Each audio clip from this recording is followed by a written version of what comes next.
The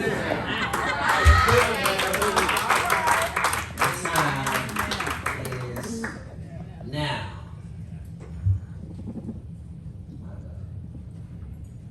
As the days go on in our life, we all add daily entries that build up the text of our personal life journey. All right. We all have our good days, we have our bad days, we have the days where we are on cloud nine, and it seems nothing can go wrong. All right. On the other hand, we have our days where we feel like we have hit rock bottom, and nothing can go right. We find ourselves thanking God for the increase we have received, the blessings that we have received, the promotions, the academic recognition, the occupational acknowledgement. The sun seems to shine upon our lives, and we say, Lord, have mercy. All right. Come on. What good have I done to deserve this? All right. We also have times when we find ourselves questioning God about the decrease in our life, All right. the lost life of a loved one, the unexpected but necessary expense that came at the worst time. Our Lord. Come on. The time where we rely on the credit card because the bank account may be overdrawn as a result of purchasing a cheeseburger. All right. Or is that my only testimony? Yeah. All right. You see the in-laws, they start acting like outlaws, and up is starting to look like down, and you don't know whether if you're coming or going. And Come you on. find yourself with tears in your eyes saying the same thing, but with a different tone. Lord, have mercy. Yeah. What have I done? Come on with it. Come on. The Nobel Prize winning writer Albert Camus, he is credited with saying that states life is a sum total of your own choices. Every twist and turn you take is cumulative. Along the way, your decisions can be measured additive or they can detract from your goals, but over the course of your life and discount external factors, they lead you to who you are and where you are. All right. I like to give credit to Thomas Salter for this information. The saying, life is a sum of all your choices, really stands out to me because it is worded in a way that one can understand the statement to be of occurrence of not only what they have endured thus far in life's journey, but also a means to have hope for a life that has not yet to be lived. Look at you. Another way to say this is, I'm saying that it does not just apply to those who are living, but also this is applicable to an individual who thought that their life or days that can be quantified by living days are now declared over. Breaking it down, there's a difference between living and existing. There you go. See, living looks like ambition, and existing, it looks like acceptance. Living is bold, while existing is bashful. Living has confidence and it has a connection to courage and certainty, while those who exist, they crumble under catastrophic cause of criticism. Look at you. Look at you.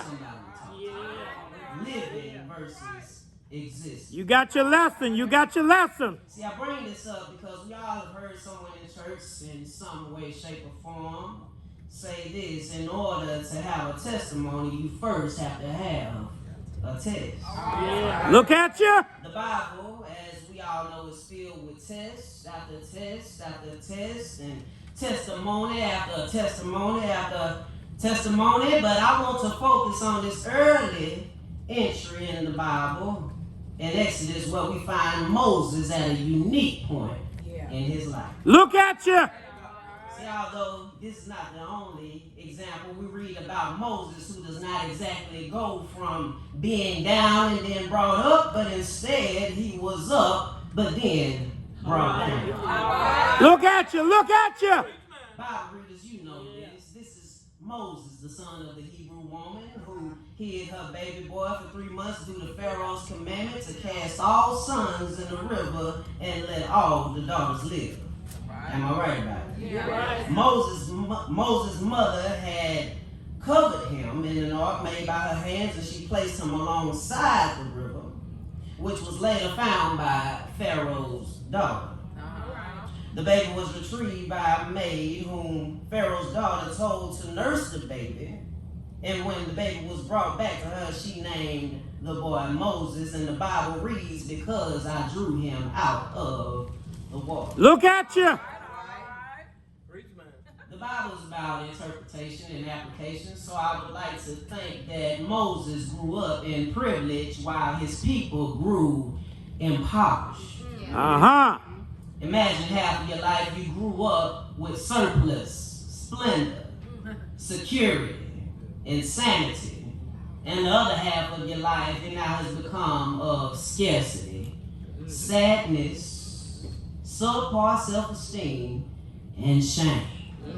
I hear the alliteration. I hear alliteration. Contextually speaking, we I hear alliteration. Moses in this point of life, in this point of the Bible, where I have said this has become his reality. See, after growing up under the sponsorship of Pharaoh's household, I imagine Moses would be looked upon by his Hebrew brethren with spite and scrutiny.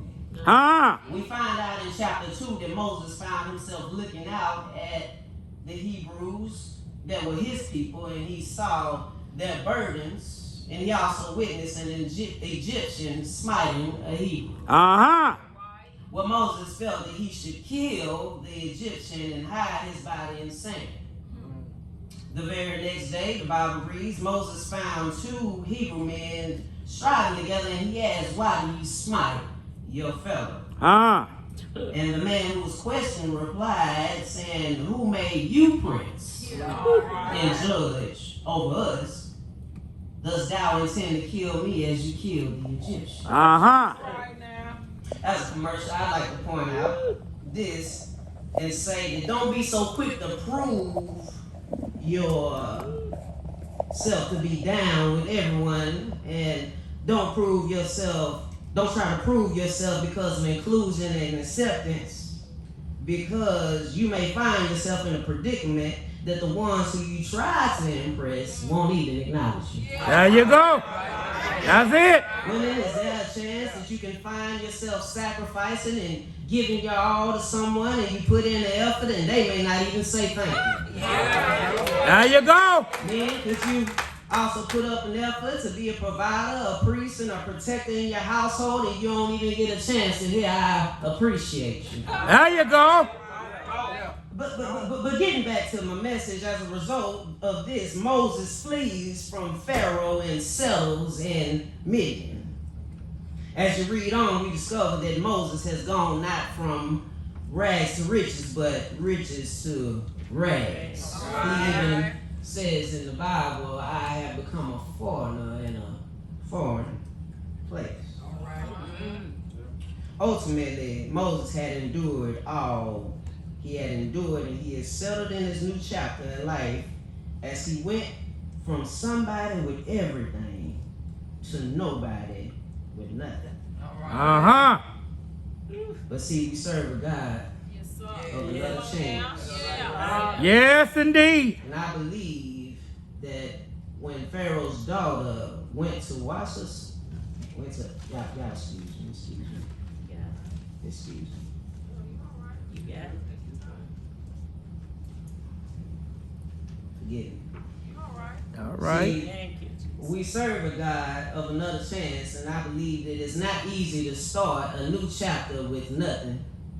But God had already had a plan for Moses and Moses' life. All right. See, with God, it's not a reset, but it is a transition. And the transition is your own personal bush on fire. I want to give you 3 points, 3 quick points. And my father already noted alliteration, but I learned from the best. Well, bless your heart, son. Bless your heart. Bless your heart, son. Yes, indeed. 3 P's. Come 3 on, P's come I on, want to give you. Junior. First, I want to give you the first P. The first P is pace. Uh-huh. Pace. P-A-C-E.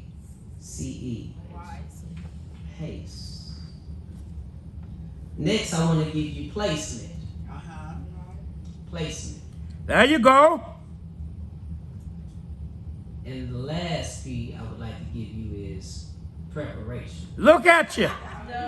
Look at you. Now, this isn't one of the P's, but you need these 3 P's in order for God to carry out His holy plan. Look at you. Let's start off with pace. See, what I noticed is in the importance of this bush that is on fire in the text, I noticed the pace of the timeline in Moses' life. I'm using pace for alliteration, but I'm using pace in place of the word time. All right. See, God's timing is perfect timing. Right. The song says He may not come when you want Him, but He'll be there right on time. Come on. The time that the burning bush was presented was so significant because when Moses went about life at his own pace, he found himself dealing with his own problem. Hey. Isn't it funny how when we take matters into our own hands that we try to move at a pace that is on par with the rest of the world? Okay. I have to remind you that social media is but warped reality. That's right. All right. I hope that you know that what you see on Facebook and Instagram and TikTok, I hope you know that people are only showing you their highlights. Uh-huh. Don't go broke trying to keep up with the Joneses. There you go. Hey. Don't go broke trying to keep up with the Joneses. Don't think that something is wrong with you because you didn't get that promotion. Okay. Don't think just because your best friend got a Mercedes that it is time for you to turn in your vehicle and get a new or a higher car note. Run at your own pace. Yeah. Am I the only one in here who has been a victim of not running at his own pace? And followed because I tried to make moves on my own time. Run at your own pace. Your own pace.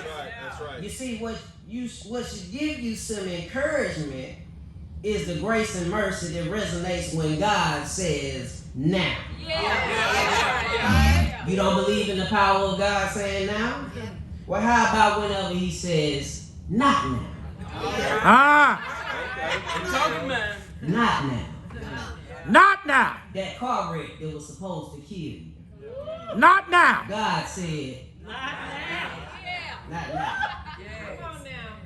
That time that you didn't even know you could have been an innocent bystander, God said not now. Not now. You were diagnosed with cancer, and now after treatments, you can now say that you are cancer free. Not everybody lives through that, but Not now. God said, not now. And if God is yet to say now in your life, you should give Him praise and say thank you for the many times He has said not now. Not now. See, we never know when the time may come, but keep the faith and keep praying and praising Him and keep flourishing and keep functioning, because there will be a time when God will present to you your own bush that is on fire, and then you will know that God is saying now. Yeah. Not only is the pace important when we are ready in ourselves for God to say now, but the placement is important. See, God has a way of presenting Himself when we are in a proper place to hear Him in order to receive His message. Sometimes we want God to send us a sign in order to obtain clarity in the situations that we go through in life. And we go as far to even say, God, make it clear as day, whatever it is that you want me to do. Make it clear as day for what you want me to do. But I'm one to believe that God has the most effective communication when he places us in situations where we are meant to be tested. Look at you. For example, we may ask God, I want to spend more time with you to make my spiritual relationship with you stronger. All right. But God will make a way for you to have more free time by allowing you to have a lighter workload. Freeing up more time for meditation and dedicating time to him. What about God? I want to be better with my discipline, and God will present opportunities for you to deny the things that you want to turn away from. Whether that is complacency, diet and exercise, or even spending more time on projects at work and at school, so that once it's presented, you don't have to go back and tell yourself, man, I should have did better. Come on now. There you go. God places us in different scenarios so that we'll be able to focus on him. Come here, Adam, who was placed in the Garden of Eden. Come here, David, who was placed as he was walking through the valley of the shadows of death. There you go. Come here, Daniel, who was placed in the lion's den. There you go. See, these individuals, they were placed in position so that they could feel God's presence. And as I stated before, in order to have a testimony, we first have to be put through a test. There you God go. placed Moses in position where he had to trust his own pace and his own place in order to be present to experience God's presence. Come on. Come on. My dad called that pretty preaching. There you go. Moses was living a life filled with luxury, and as a result of him trying to take matters in his own hands, he winds up tending to his father-in-law's flock. Look at you. Before you are able to have a testimony, you first have to experience God's presence during a test. My last point I'd like to make is God presented himself to Moses to prepare Moses. Look at you. Preparation. Yeah, come on. Throughout this lesson, I have told you about Moses living his life at the top of the world in the early point of his life, yet life he knew was no longer a reality when he found himself placed in a predicament due to an impulse decision. But I like to believe that all that Moses had going for himself when he was living in Pharaoh's household would have prevented him from experiencing God's presence and being put in the position that God meant for him to be in. All that he endured after leaving Egypt was necessary for his preparation. Well, And I want to come to you today to encourage you that all you have gone through has not been for nothing. On the contrary, all that you have endured was necessary for the preparation. See, God did not intend for what you have gone through and what you are going through to break you, but rather it is in his plan to make you. come on. Stop trying to make moves without including God in your plan. Because see, he wants you to be in position to experience his presence so that you can be placed where he predestined you to be. Look at you. As I close, I want us to leave today focusing on the pace, the placement, and the preparation that he has presented in our lives. Look at you. I'm so glad that God already had a plan for Moses. Come on, preacher. His pace, his placement, and his preparation for Moses was indeed necessary for God's plan. Yeah. Today I have to tell God thank you. Thank you, Lord, for all that you have done. Yeah. Thank you, Lord, for all that you're going to do. Thank you, Lord, for everything you've done in my life. And if you haven't got excited about what God did for Moses, if you haven't got excited about what God has done in your life, I dare you to get excited about what God did with Jesus. See, God took his time with Jesus.